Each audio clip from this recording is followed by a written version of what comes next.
Good evening. Tonight, questions of power, money, and accountability are all colliding. Inside the PUP's Belize City camp, a possible political reshuffle is brewing. Amid reports the Prime Minister is quietly making moves that could change the race for mayor. At the same time, newly leaked invoices are fueling fresh controversy over government spending more than $1 million tied to a company reportedly linked to the Mira family. Now the opposition is demanding answers, raising concerns about the independence of the Mira investigation and calling for full transparency. Plus, a murder case collapses in court and 2 accused men walk free. And facing critical staff shortages, the Ministry of Health unveils an ambitious plan to rebuild the country's medical workforce. All that and more right now. This is News 5.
Welcome back and good evening.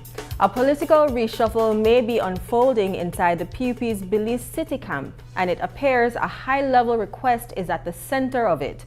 Sources say Prime Minister John Briceño has approached the Deputy Mayor Elude Miller, urging him to step aside in the race for mayor, potentially clearing the path for Councillor Alan Pollard to secure the party's endorsement. Behind the move, insiders point to Deputy Party Leader Cordell Hyde, who is believed to be revisiting a deal struck back in 2023 when Pollard reportedly agreed not to challenge Mayor Bernard Wagner. Now, with the tables turned, the pressure is on Miller, and the political stakes are even higher. News 5's Shane Williams reports. Campaign season in Belize often comes with predictable trends. There is silly season, snake season, and let's make a deal season. With a party convention already in motion, the Belize City mayoral race is taking a turn. top contender, Elude Miller, is now being asked from the highest levels to step aside, even as the party's executive is preparing for a convention. In the case of Belize City, we've already informed all applicants that we are looking at a delegate convention. 3 years after stepping aside himself, Alan Pollard is now on the opposite side of the equation. At the time, Pollard agreed to withdraw from a mayoral run after persuasion from his political mentor, Curdell Hyde, in the interest of party unity. Now, that same kind of request is being directed at Elude Miller, who also shares close family ties to Hyde. But insiders say the political landscape has shifted, and this time the stakes are far more complicated. Back then, Alan Pollard was trying to unseat a sitting mayor, an uphill battle as the underdog, while Deputy Leader Curdell Hyde held firm as the political kingmaker in Belize City. Fast forward to today, and the playing field has shifted. The mayoral seat is now up for grabs, and the dynamics are very different, with new contenders, new stakes, and a lot more on the line. This time around, the balance of power inside the party is shifting, and so is the race. Elude Miller enters as a clear front-runner, while Curdell Hyde's influence appears less certain, amid the rising prominence of heavyweights like Francis Fonseca and the growing clout of Anthony Mahler, Henry Charles Usher, and Karim Musa. With a delegate convention ahead, the political landscape is more competitive and far less predictable. Belize City, each constituency is allotted one delegate for every 25 votes that they garnered in the last general elections.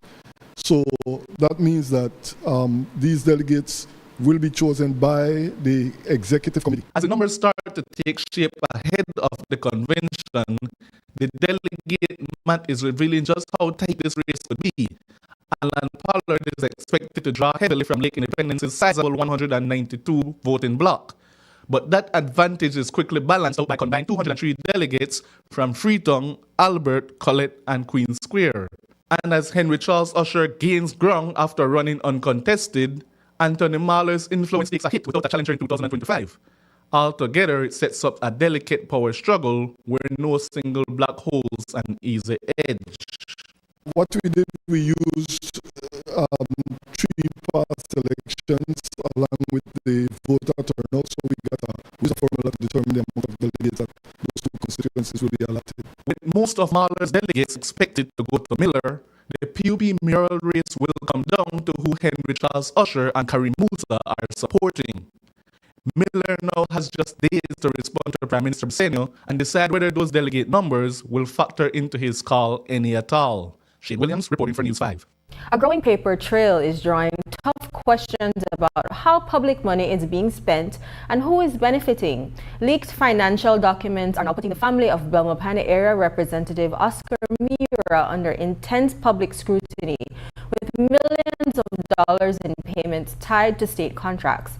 At the heart of the controversy is Mira, now on administrative leave, as scrutiny deepens over deals tied to his relatives. The records, many connected to the Ministry of Defense, bring up concerns about openness and responsibility at the highest levels.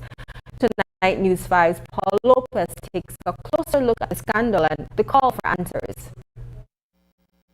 Home Affairs Minister Oscar Mira, now on administrative leave, previously told the House of Representatives that he comes from a large family.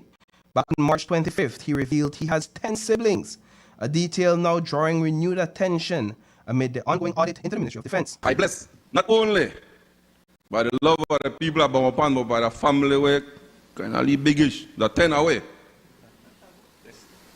10, yeah, times 2, times 3 now, because my nephews then turn 18 too. And when we come as a team. No joke. For weeks now, 5 of Minister Oscar Mira's siblings have been caught in the middle of a firestorm linked to millions in questionable government payouts. Many of those transactions trace back to the Ministry of Defense, where Mira once served as Minister of State, placing the focus squarely on his family's financial ties. News 5 has confirmed that Stanley Mira earned north of $435,000. Stanley and Brian Mira's company, MP Farms, have taken in more than $5.7 million in government payouts, Jenny Mira has received over $1.7 million, and newly leaked SmartStream invoices show that Fast Construction, a company with Keith Mira listed as a senior project manager, has earned upwards of $1.5 million. Combined, the Mira family has collected more than $9.4 million. And that's just the extent of the invoices that have been leaked. Cyrus Mira came into the picture on Wednesday when this question was posed to Commissioner of Police, Dr. Richard Rosado. Did Mr. Mira at any time instruct the police department to acquire AC servicing and installation services from his brother Cyrus or FT Williams? I can say that at no time did the minister or anyone instructed the police department to purchase from any supplier. The way the police department is structured, we have the accounting officer, which is the CEO. The CEO then delegate authority to myself and my 4 deputies. My 4 deputies oversee the different units that fall under them. They have different suppliers. I do not know the specific suppliers that each one would engage, but we have a number of suppliers that are working with the police department. From modest beginnings to newfound wealth, the Mira family's rise is now drawing intense public attention. Once known for their humble roots, several of the minister's siblings are today living the Belizean dream. Many are left asking whether those millions came at the expense of hardworking Belizeans. Did taxpayers' dollars play a role? Oscar Mira insists that both he and his family have done nothing wrong. How is it that several of your family members are able to and were able to benefit from lucrative government contracts? Tenders are published on the newspaper. Any interested person can apply and pay for that tender. They are then go through a lengthy process. I had no say. I was not part of those committees. If they did so, they did on their own, not with my influence or with my with anything to do with me. Even as the Mira family insists everything was done by the book, the questions aren't going away anytime soon. Reporting for News 5, I am Paul Lopez. A new batch of leaked invoices is adding momentum to the controversy over government spending, and it's the fine print that's turning heads. Records show more than $1.5 million paid to a company reportedly tied to the Mira family. Now auditors are raising red flags over a pattern of small repeated payments and unusual changes across invoices, details they say demand closer scrutiny. News 5's Paul Lopez has a breakdown. Newly leaked SmartStream invoices show over $1.5 million in payments to Fast Construction and Road Development Limited. Keith Mira, the brother of Oscar Mira, is listed as senior project manager for the company. Of the 114 invoices reviewed, only 10 were for payments above $10,000. The remaining 104 were all for payments below $10,000. Following the same trend that is reflected in invoices reviewed for Jenny Mira, MP Farms, and Stanley Mira. The receipts also confirm that it was not only grocery bags that the Prime Minister's office was purchasing from the Miras. On the 14th of December 2021, a $29,000 payment was made from the PM's office to Fast Construction, though there is no information on what works were conducted. And 3 days later, during that same month, a payout of $19,687 is attached to invoice number PMBZ-CDF. Fast Construction also works for the Ministry of Infrastructure Development and Housing, but most of those payments were well above the $10,000 threshold, as were works conducted for the Ministry of Economic Transformation. The invoices also reflect the pattern of single digits being added to the same invoice names, like Civil Bath 1, 2, 3, 4, all for payments under $10,000. And this same pattern is repeated across many of the leaked invoices. In one case, the invoice name and number were nearly identical. The only differentiating features were dots versus slashes. This pattern too is seen multiple times across the leaked documents. Here, these invoice numbers are practically the same, except for the dot at the end of the second one. And it's anomalies like these that prompted Financial Secretary Joseph Waite to respond to kind of finesse the system. It looks questionable. First time I saw that, but in any computer thing, you read the fields, no? And the number of digits, so if you put another digits, it's a new number, whether it's a comma, dot, or a number itself, But it took a certain amount of creativity. Up next, a social media firestorm erupts and Belize Rural South Area Rep Andre Perez is on the defensive after nepotism claims tied to a government food program.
Defenders don't frighten nobody. The NEBL Finals is here. And Saturday night at the Belize Civic Center, Game 1 of this mega final showdown starts between the number 1 team, the Belize City Defenders, riding a 12-game winning streak. Goes up against the number 2 team, the Orange Walk Running Rebels, in a best-of-5 series that will definitely be an all-out competitive battle between these rivals. Gates open at 7:30 p.m. for a 9 p.m. ferry tip-off. TV, cell phone, night stay, bar tabs, the NEBL girls, plus more. This Saturday night at the Belize Civic Center, Game 1 of the NEBL Finals between the rivals, the Belize City Defenders and the Orange Walk Running Rebels. Sponsored by the Government of Belize. Hola, ¿qué tal mi gente de Belice? Les saluda Dembra La Factoría. Y es que quiero invitarlo este sábado 27 de junio del 2026 a celebrar el Día de San Pedro.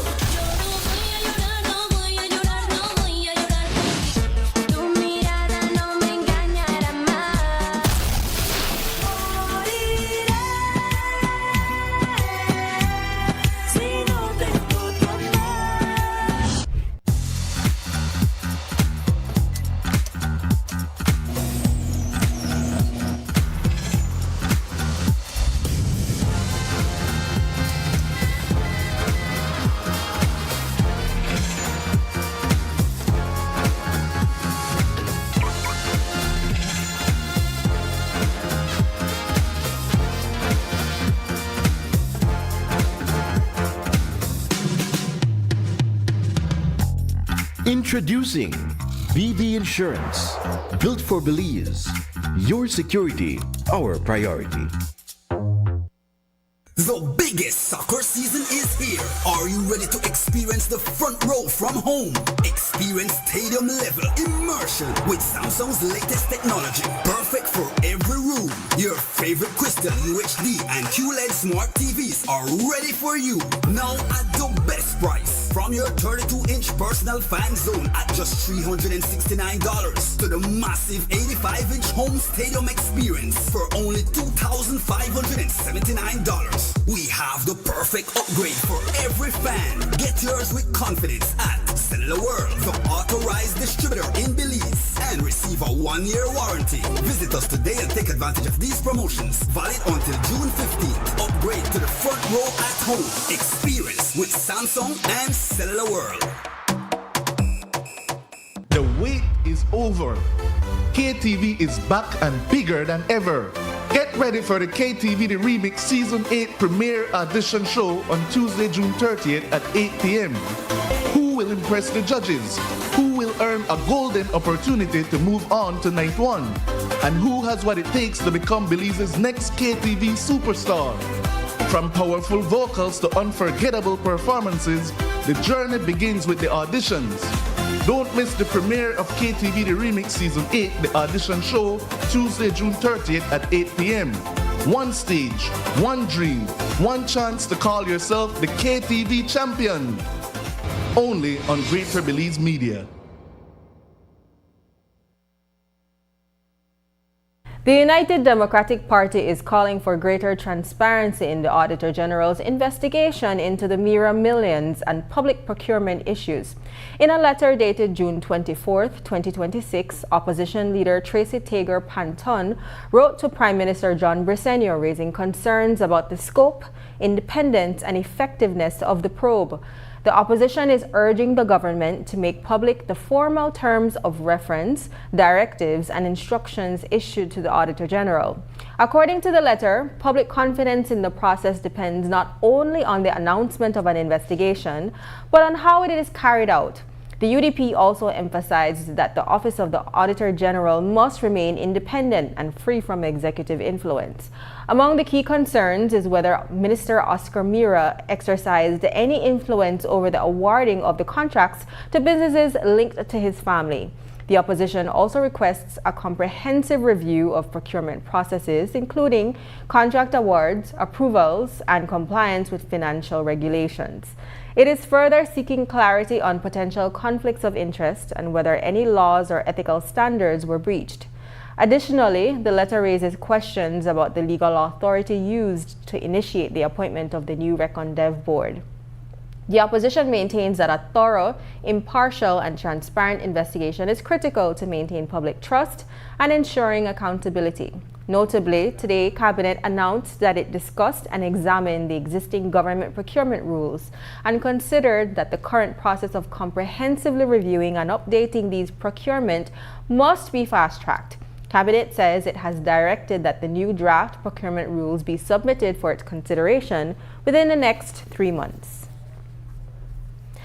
As the fallout from the Mira Millions scandal continues to dominate the political conversation, former opposition leader Shine Barrow is taking a notably different approach, turning the spotlight inward. Instead of piling onto the controversy surrounding the Mira family, Barrow used the moment to call out past scandals within his own party, while mounting one of the strongest defenses yet of the Mira contracts. He also went on the offensive, criticizing Panton for supporting Patrick Faber and John Saldivar during their own controversies.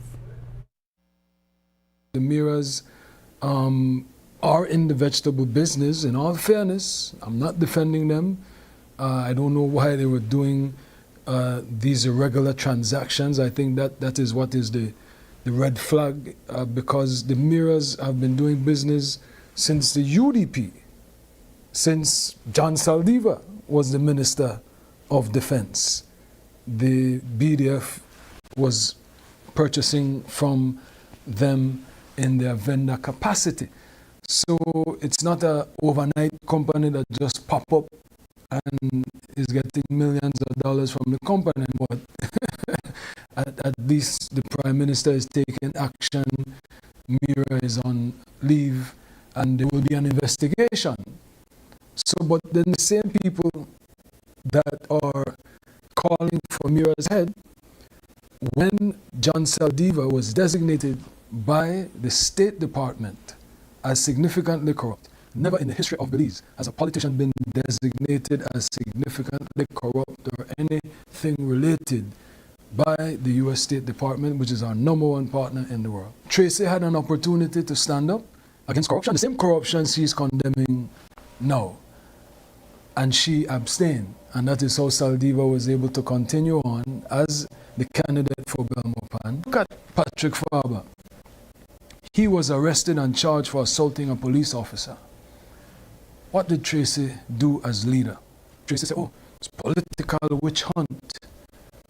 No discipline, no investigation, no leave, no nothing.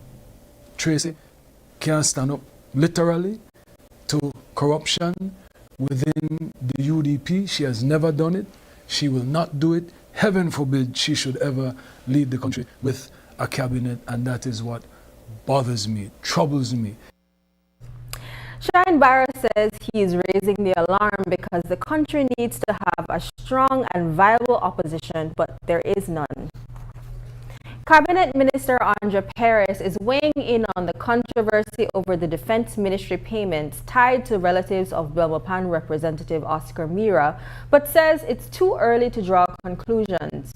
Perez stressed that the Prime Minister's audit must run its course before any findings are confirmed. The issue gained traction after leaked SmartStream records revealed hundreds of thousands of dollars processed in payments just under the $10,000 oversight threshold. Perez says his ministry is now being pressed on how it ensures transparency and prevents situations like this from slipping through the cracks. These are all allegations. I want to say that let's leave for the audit to take over, and the Prime Minister has spoken. All right, so I don't think I want to produce or say anything or opinions. The Prime Minister has spoken, there are allegations made, and let the audit go. And after that, we're able to comment. Does your ministry engage in split payments? Listen, we have a very small ministry, and we don't engage in these things, no split payments, and we don't make those payments as far as I'm concerned. Actually, I want to tell you, I have to check with my office and check with my CEO, everything, and I said, we're fine. And I said, thank you very much, because I'm telling you, my ministry, I speak for my ministry. We're transparent, and we're not engaging in anything out split payments as such. This was the first time you were hearing that was possible? Actually, I've never really got into what are the line items and what is it they're paying through SmartStream. I don't know the details, so I don't want to comment on split payments as such. I have no idea what it is. Perez revealed that he had reached out to Mira following his leave of absence, but did not disclose further details. As auditors take a closer look at payments inside the Ministry of Defense, the ripple effect is already being felt across the government, raising pointed questions about how other ministers keep tabs on public spending. The probe comes after Financial Secretary Joseph Waite openly admitted that there are gaps in the system, leaving investigators to sort out whether any rules were broken. With that in mind, we pressed Cabinet Minister Andre Perez today on a critical issue. Is the current system allowing payments of up to $10,000 without ministerial sign-off, opening the door to potential misuse? Here's what he had to say. I can speak to you from a business standpoint. Right? I'm a businessman. I can speak to you that when it comes to managing a company or a corporation, you have to have in place whereby if your company is growing, let me tell you something, the national budget is growing. Right? We have more payments to make. The Coast Guard has grown, the BDF has grown, my ministry is growing as well. So for me as a businessman, if I'm going to be engaging in my CEO, can I make any decisions on the threshold of $10,000? And everything has to go through us, and the payments are getting bigger, the increase of cost on just about everything. Then it's time for us to look at maybe the increase of the threshold from $10,000 to $15,000, $20,000, because it might very well turn out that these things, payments need to be made. I mean, you full of gas tank right now? No. You asked me for a comment. You asked me for a comment. I'm saying from a business standpoint, if there needs to be an increase, I'm not saying going to 50,000, but again, the CEOs to make the decisions. As it relates to abuse, that is speculation. But I'm saying as a business person, 10,000 is no. You full on gas tank now. You used to full $100 for a gas tank. You full on gas tank for $300 now. So if you authorize somebody that you're going to put $100, you are forcing that person to put quarter tank or half tank. So as it relates to abuse, and so let's not get into comments for that or speculations. But as a business person, if you see accounting where you have those ghosts, that's for double invoices, won't that raise concerns for you? Well, again, that what you're saying, I'm just saying what is in the news. So I can't answer you on that. I am just saying that perhaps that needs to be looked at. If I'm a businessman and looking at more payments need to be made, they're bringing to my attention, then we have to look at it in different ways. Paris refrained from further comments until the audit has concluded.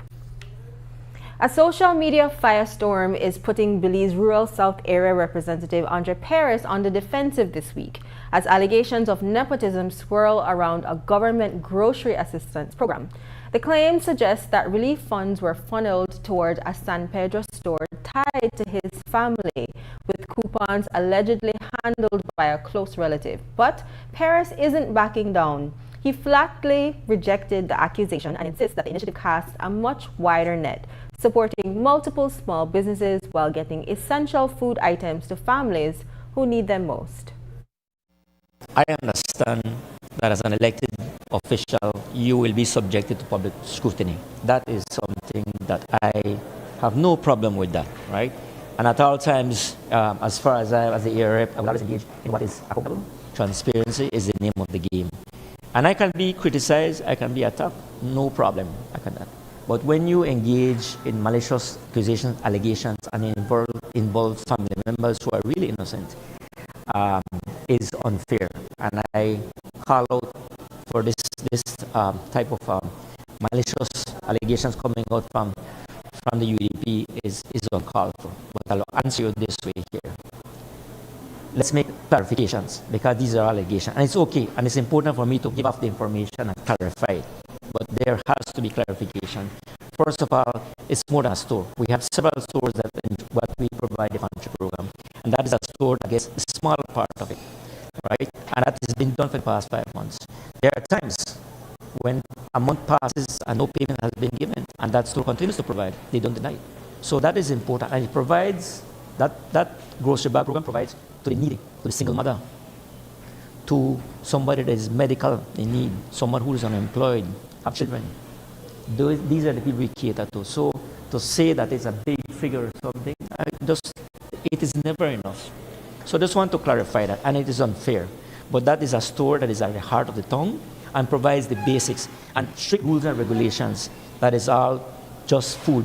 They do not get, they have the coupons, do not give any soft drinks, no cigarettes, no liquor.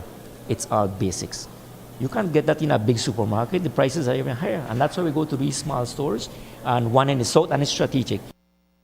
Paris says his office doesn't handle funds directly. Stores must first reconcile with his team, which then reports to the government, and if the numbers don't add up, payments stop.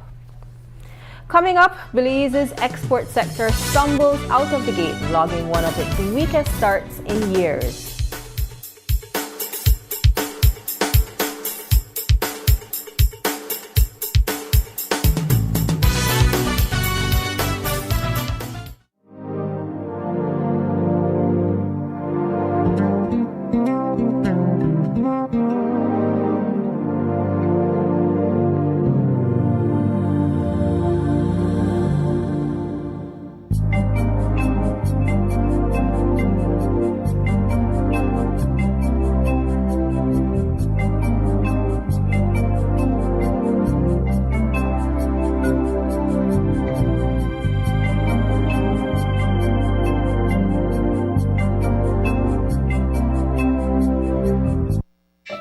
In business, timing matters.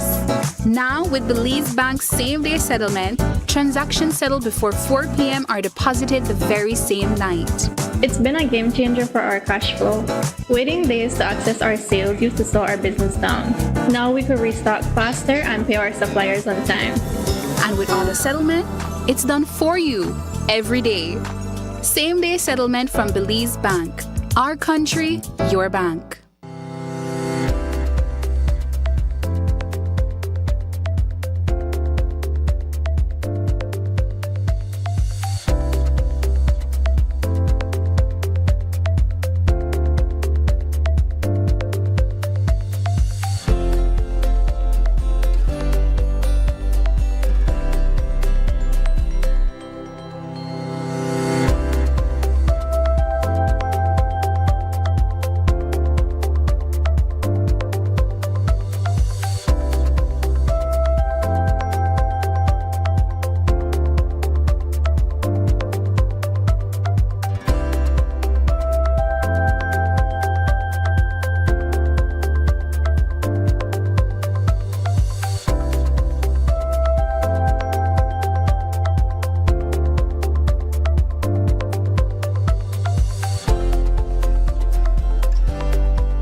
The next station is not just a place, it's the vacation capital of the world.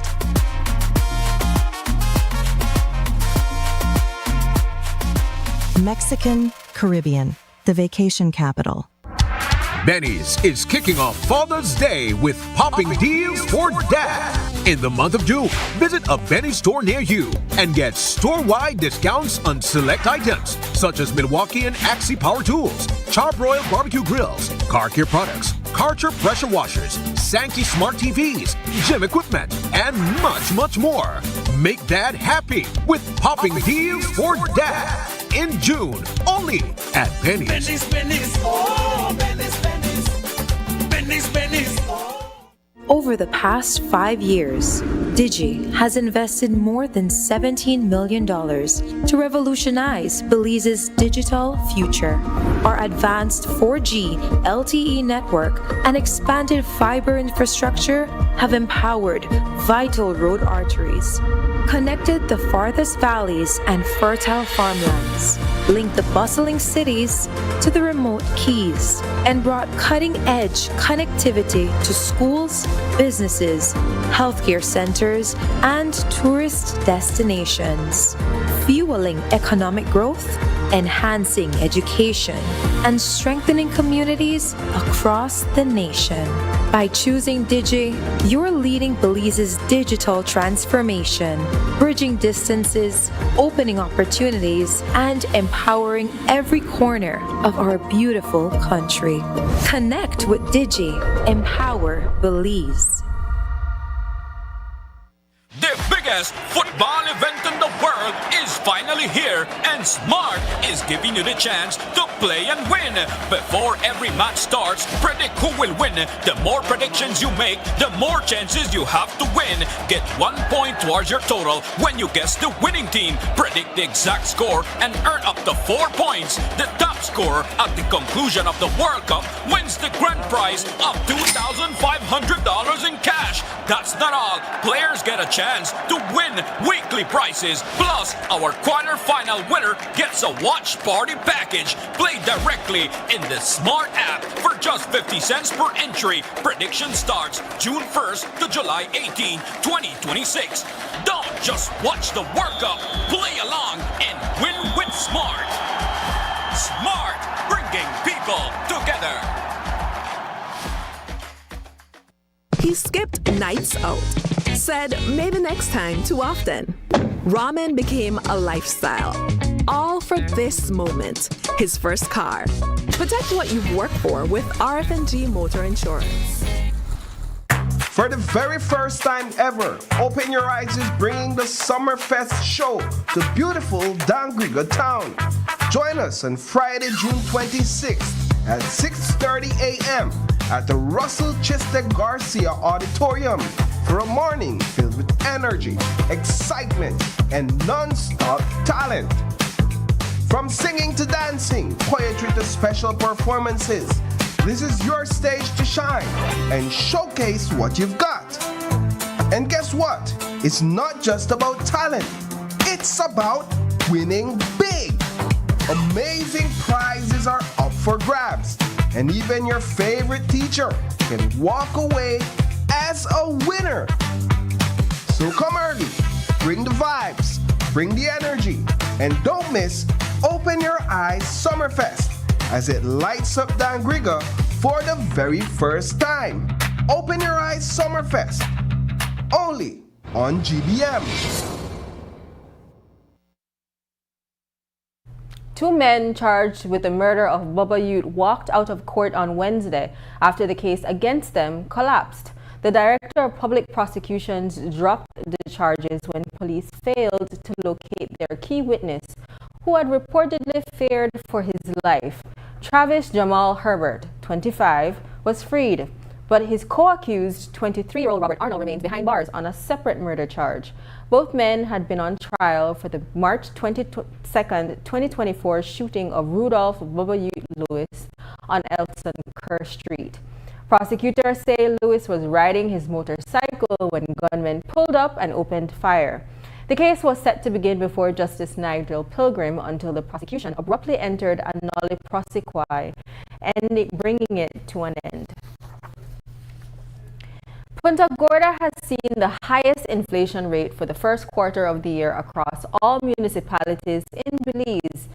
Based on the Statistical Institute of Belize's latest data, PG is followed closely by San Ignacio and Benqueviejo. Notably, every municipality has recorded price increases over the first 5 months of the year, pushing the national inflation rate to 2%.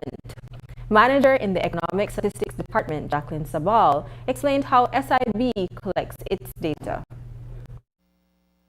In terms of how data collection is done in each municipality, we do the Consumer Price Index survey every month, and we collect prices across the country as explained in each district. In terms of, I'll say, which outlets we choose, if that's kind of where you're going with the question. In terms of which outlets we choose to survey, this is based on our household budget survey that we administer. The Consumer Price Index is highly dependent on our HBS survey. That is what helps determine what our basket is, what products we're going to collect prices on, and where we collect the prices from, because we have to be guided by what consumers say they spend on and where they say they buy these items. When it comes to whether prices are higher in different areas, that's also why the inflation rate is an average. So it might not be specific to what you're seeing in a store that you're going. The price might not be exact to that amount, but we do take an average of the overall. Belize's export sector is off to a rough start in 2026, posting one of its weakest first quarter performances in a decade. New figures from the Statistical Institute of Belize show earnings barely crossing $140 million, falling even below levels seen during the height of the COVID-19 pandemic. So what's behind this sharp decline? We went looking for answers. It is true that compared to the first 5 months of many of the previous years, what we see in the first 5 months of this year is lower. There are a couple of things. We do acknowledge that some of our agricultural industries have had their struggles over the past year, so that could be a factor there. But there's also the issue of the timing of our exports. So for things like sugar, we don't ship out bulk shipments every month. So, and from one year to the next, the month in which those shipments are made, it can vary. So that's a part of it also. So it could be, and this is why we present the year to date in every press conference, because we want to look at how the entire year is progressing. But it could be, and it's very likely that as we go into the other months, sugar, which is our biggest foreign exchange earner out of the physical goods that we export, there will be large shipments of those, then that will help those numbers to pick up a bit. Exports are expected to pick up steadily as the year progresses. This morning, stakeholders from across government, NGOs, fisherfolk, and academia gathered for the Ministry of Blue Economy and Marine Conservation's 4th Climate Resilience Forum.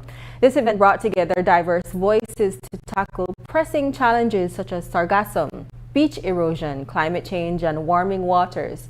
There, attendees highlighted the accomplishments Belize has made in marine conservation and the advancement of the blue economy, while stressing the importance of collaboration and continuous improvement to safeguard Belize's resources to ensure they benefit coastal communities for generations to come. I stressed in my speech also the importance of involving the youth. That is important. And while we say that they are the future, actually the future is here now. We're building on the present right now, and I mentioned that we must have them as partners as of now. We can't say it's there for them in the future. So this is something that we're constantly, it's evolving, all right, and that we have to be using smarter ideas. We have to use more innovation, new technologies are there, not only in monitoring the waters, but also to monitor illegal fishing. That is important.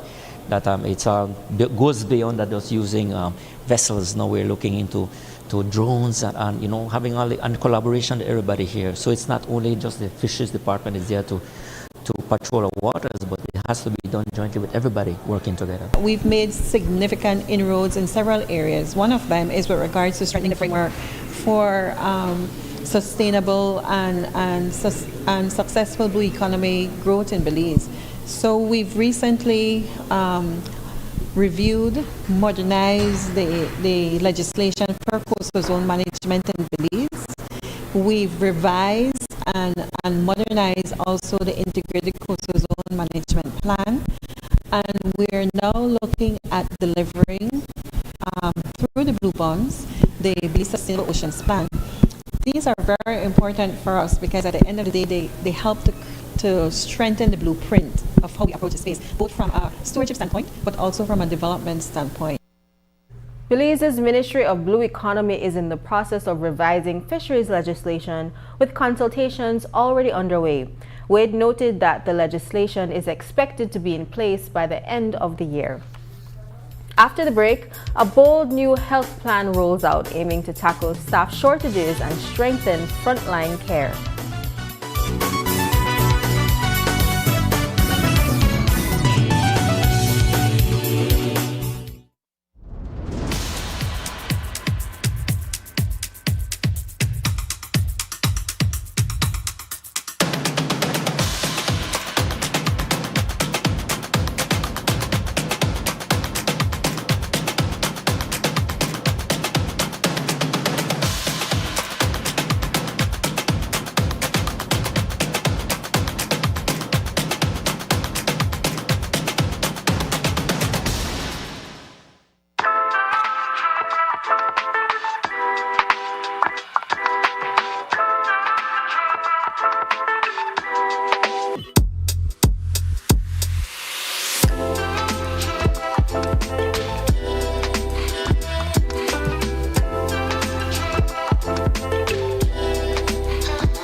Belize wakes up connected to opportunity. And across our country, the work to keep Belize connected continues. SMART continues expanding our network across the country, bringing stronger coverage to more communities. With recent service enhancements in areas at Blue Creek and Progresso, Belize City, Orange Walk, and more on the way. We're bringing education closer to home, empowering entrepreneurs to grow their businesses, supporting industries that drive our economy, and keeping families connected wherever life takes them. With every expansion, we are investing in the infrastructure that moves Belize forward. Because connection isn't just about signal, it's about opportunity, progress, and the future we are building together. SMART, bringing people together.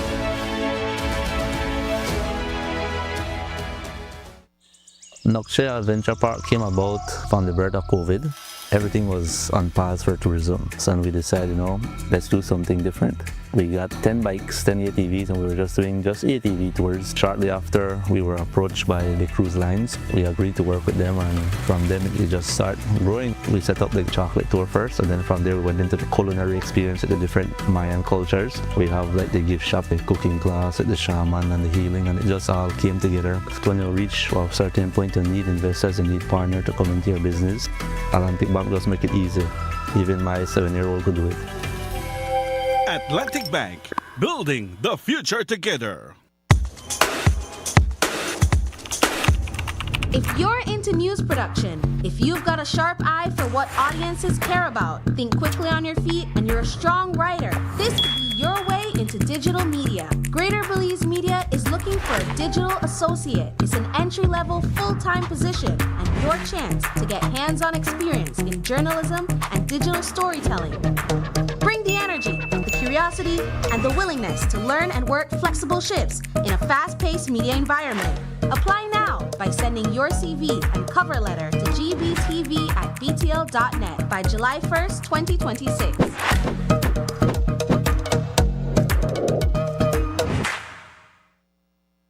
Belize's healthcare system runs on the people who show up every day to care for others.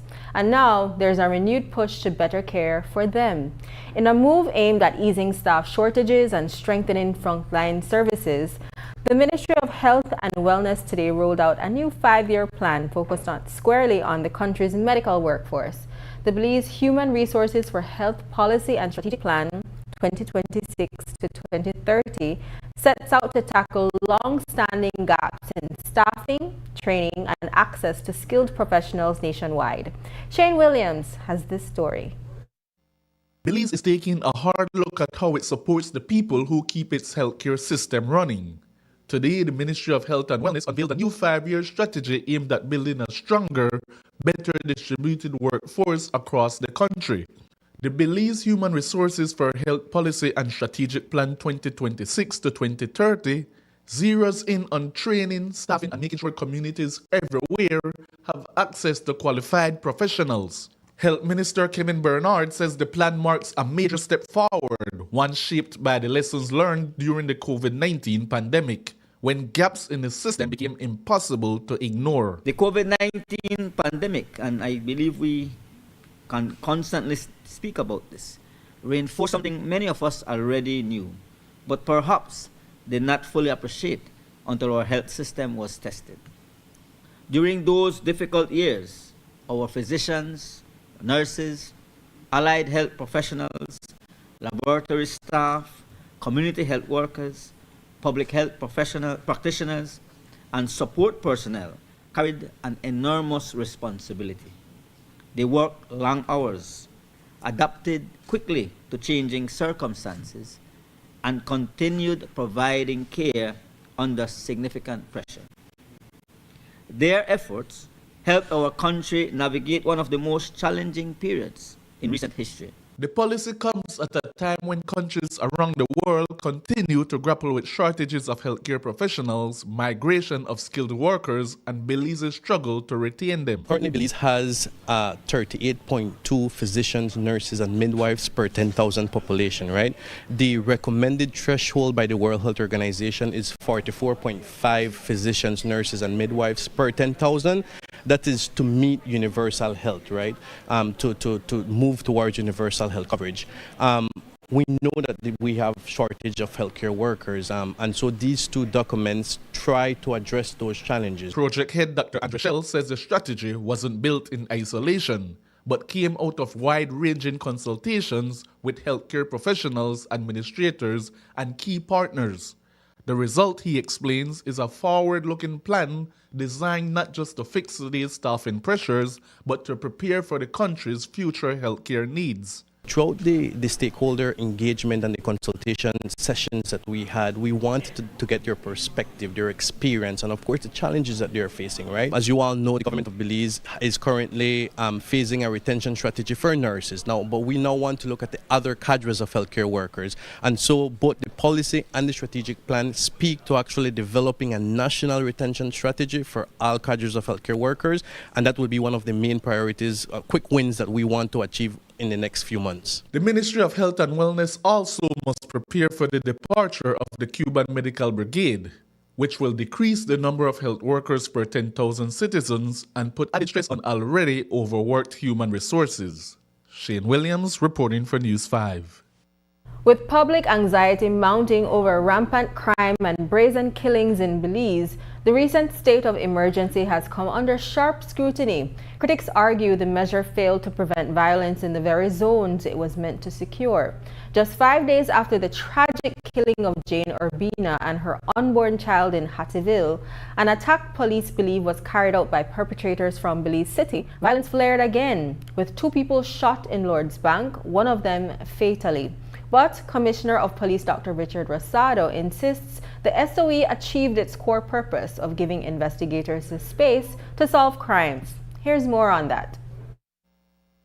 Please appreciate that one of the main objectives of the state of emergency was to allow the investigators to conduct their investigation without any hindrance. And we were able to accomplish that by solving at least 4 murders. So how would a murder on Albert Street be able to happen at the height of Saturday rush? Is that criminals have no fear of interdiction, especially given that there's always like 7 police up and down on that street? Let me say that the security and safety of our citizens is our highest priority, and we will not allow a few criminal-minded individuals to dictate the security environment of our country. Hence the reason we have deployed a number of resources to address the situation in the city. In terms of the specific incident you mentioned, criminals would take the opportunity to strike when it presents itself. But it is our mandate to ensure that we address and identify and bring it to justice. As of now, no arrests have been made for Urbina's murder. A series of police promotions is now under scrutiny amid claims that some officers may have moved up the ranks without following standard procedures. One case drawing particular attention is that of Corporal Wilbert Koch. He was caught on camera choking a woman in Benqueviejo, but was still promoted to sergeant. Commissioner of Police Dr. Richard Rosado is defending that decision. He says the woman involved chose not to press charges and instead requested family counseling, meaning there was no legal barrier to Koch's promotion. Rosado is also refuting wider allegations, insisting that all promotions are governed by the Police Act and that no officers were advanced without meeting the required process, including exams.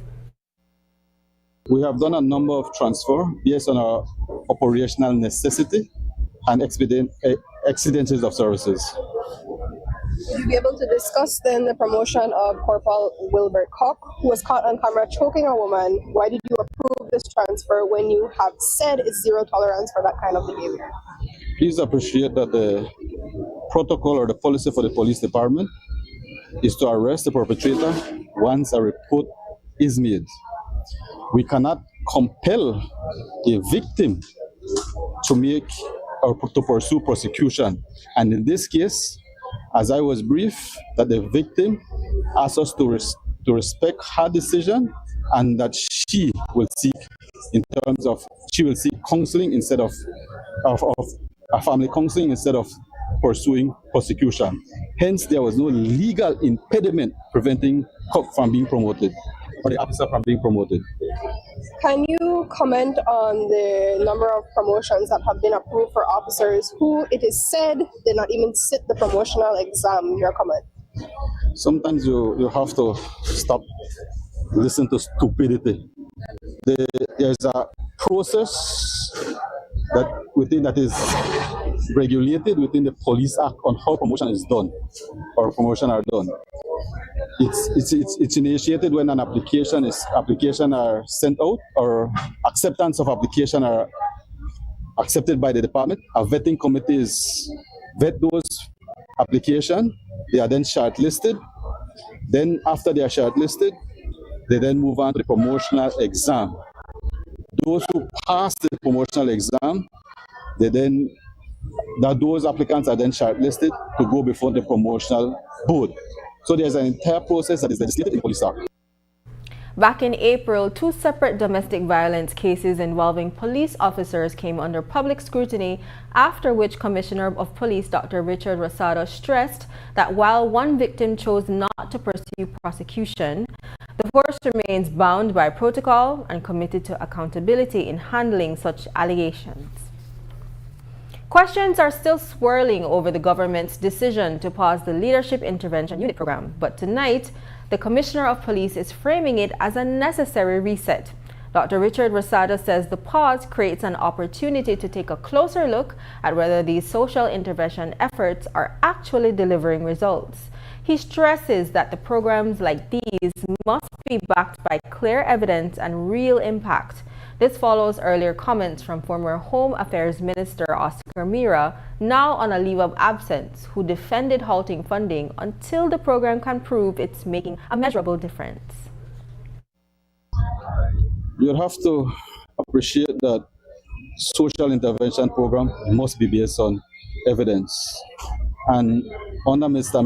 Mira tenure, certain feedback we receive that require that us to do some assessment of the social intervention programs and based on to determine whether they're actually having an impact. I believe by doing an assessment, it gives us the opportunity to show that we are accountable, transparent, and we embrace evidence-based approach, and we embrace continuous improvement. So it gives us the opportunity to make a thorough assessment of what needs to be done. When did that assessment start, and when will it conclude, and will those results be made public, seeing as its use from our own society who are beneficiaries? Please appreciate that only 1 or 2 programs is currently under assessment or on a pause, temporarily on a pause. The then Minister Mira and CEO and I, we sat with the director of the LIU. The minister explained his position to him, to the director. They were given, I believe, a month or 2 notice to inform the individuals on the ground of the programs that will go under assessment. So there were ample time for us to do the necessary adjustment, and everybody involved knew about the adjustment or the assessment that were being made. So then that indicates the assessment is concluded. The assessment is in the process of wrapping up. But we do recognize that whatever social intervention program we implement, there must be meaningful behavioral change. Despite being under review, acting LIU Director Andrew Dawson says the program already has accountability measures in place and is delivering results, even as improvements continue. Still ahead, Ocean Academy stands its ground, rejecting a government push to hand over its license.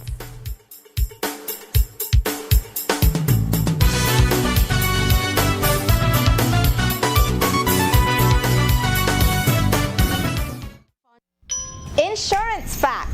Did you know with Home Protector Insurance, home and property insurance does not only cover hurricane and fire? Your lifetime investment will also be protected from explosions, water damage, malicious damage, and more. So you can rest easy knowing your home is protected. Visit any Home Protector Insurance office near you to learn more. They're not just cigarette, vape, hookah, cigar, and all kind of tobacco product, Lego, dangerous smoke, and toxic chemical. When you smoke or vape, that cloud then not disappear. It turn into second-hand smoke and third-hand smoke where people wrong your breathing. That kind of smoke that could cause cancer, diabetes, lungs disease, and heart problems. It could kill anybody who get exposed to it. If you smoke or vape, go outside, far from people. Everybody deserves to breathe clean air.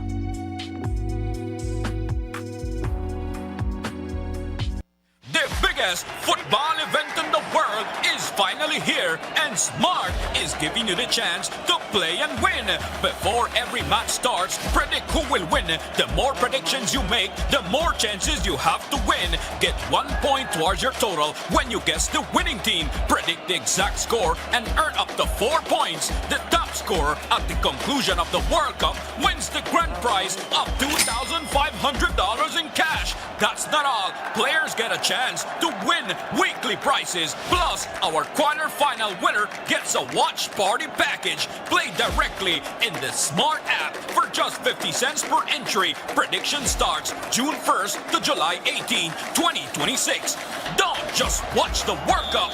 Play along and win with Smart. Smart, bringing people together.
connection we make is more than just a signal. It's a student unlocking a future through digital education. A young mind daring to dream bigger. Our culture shared with the world in real time. And everyday heroes answering the call of civic duty. When we connect with Digi, we empower Belize.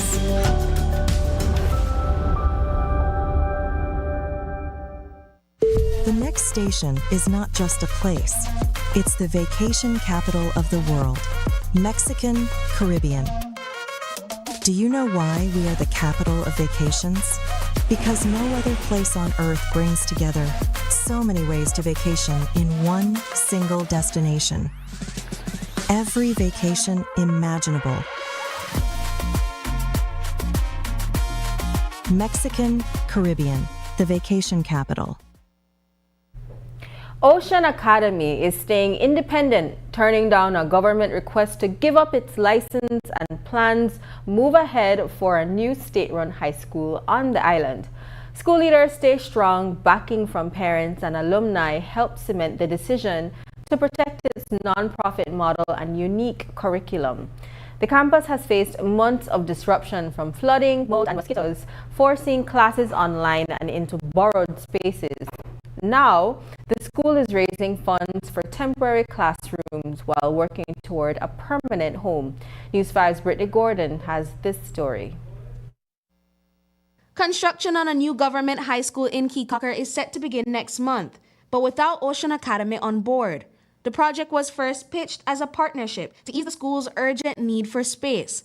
After months of talks, Ocean Academy has pulled out, choosing to fund its own campus instead. Principal Noemi Zayden says the decision came after the government asked the school to give up its license, effectively shutting it down as an institution. What we've been told is that that the new government high school would have no ties to Ocean Academy, and so we were also asked to voluntarily revoke our license, and so that's one of the updates that we met with our stakeholders, and our stakeholders have made it clear to us that they don't want for us, or that we don't revoke or voluntarily revoke our license, so that Ocean Academy remains an institution, a high school in Key Cocker. Ocean Academy is working to get all students back on campus by August, this time on higher ground. The school has moved key spaces upstairs and abandoned its flood-prone ground floor. In the short term, 2 movable classrooms will go up on a nearby property, keeping students close. Long term, school officials are eyeing a larger permanent campus.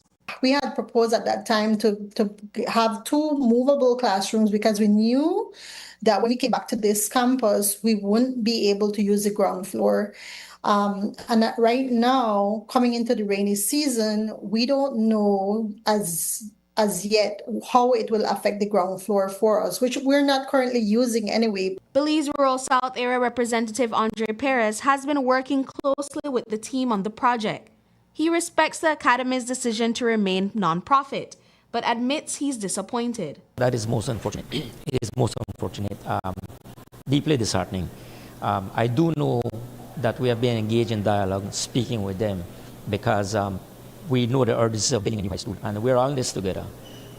There was all kind of allegations about that the minister had sold out the beachfront areas of the land, and that was clarified.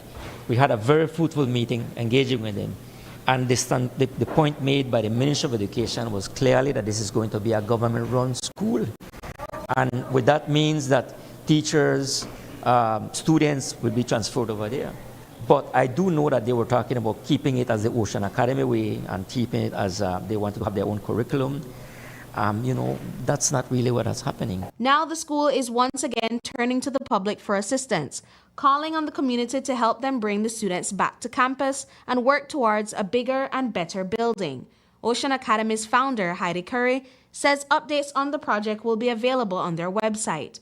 So the next update will be able to have specifics about the funds needed for those exact classrooms. And then as soon as we are able to lock in what that next parcel of land will be, then we'll be sharing all of that information about what kind of down payment is needed. Paris confirms Ocean Academy qualifies this year for free tuition under the government's Education Upliftment Program, but it's unclear how long that support will last.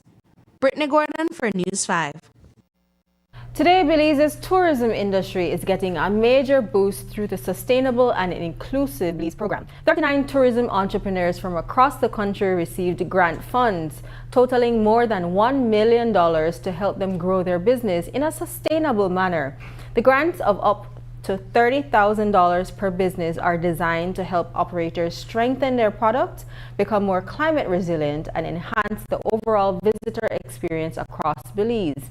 Investment and Innovation Specialist at the Belize Tourism Board, Simone Bell, says the program is not only providing financial support, but also equipping participants with the skills needed to grow and sustain their businesses. This program actually is one of the tools that we're using to strengthen our tourism product. As the CEO mentioned, like, our brand is Belize, and it's something that we want to protect.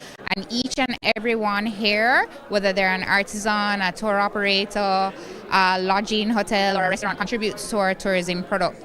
And as such, we want to ensure that all experiences are remarkable and that each one is equipped with the tools that they need to perform so that we can strengthen the product of Belize and become more competitive in the region.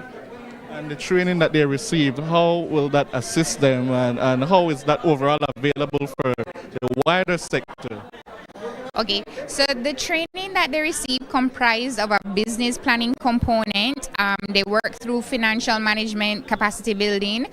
Today we actually had a training session with DFC as our partners where they went through step by step in all of the financial statements to help them understand that, you know, at times we work on our business and we work in our business, and we need to step back and actually work a little bit more on the business and identify what are the areas where we can grow, where the deficiencies are. And when we step back and we sit and we begin to plan and structure the business, we begin to realize that there's a lot more that we could be doing to grow our product. There's a lot more reach. We could be identifying new markets. We could be employing sustainable measures so that we're climate resilient, so that when these shocks take place, we have a plan for it. And I think that's essentially what this program is about and what the tourism component is about. Another cohort of 40 tourism entrepreneurs are currently receiving training and will be receiving grant funds as well. The Sustainable and Inclusive Belize program is financed by the Inter-American Development Bank and has also provided grants to over 600 entrepreneurs in the agricultural sector of Belize. Belize is taking a moment to honor the people who keep government running behind the scenes. Last night in Belmopan, 173 public officers were celebrated for hitting a major milestone, 25 years of service to the nation. The ceremony, part of this year's Public Service Week, brought together senior officials, families, and colleagues to salute decades of commitment and hard work. Officials say these long-serving workers have helped shape public institutions and deliver essential services through times of change and challenge. Minister of the Public Service Henry Charles Usher praised their dedication, describing public officers as the backbone of government and key to driving progress, innovation, and better service for all Belizeans. And that's the news. Tonight's broadcast is available at greaterbelize.com and on our Facebook and on YouTube. I'm Jamie Rock. Thanks for joining us, and from all of us here at News 5, good night.